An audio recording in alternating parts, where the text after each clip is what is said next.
సప్తతాళముల చాటున సర్వధర్మములను మరచి వంచనతో వాలివధను కావిల్చిన స్వార్థపరుడు ఈ రాముడు కాదా? అది కాదా నేరం?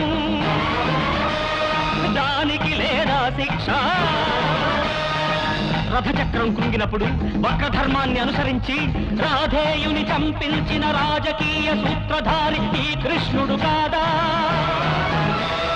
అది కాదా పాపం? దానికి లేదా శిక్ష? ఇదేనా స్థాపయామి ధర్మం, ఇదేనా రక్షయామి సంఘం?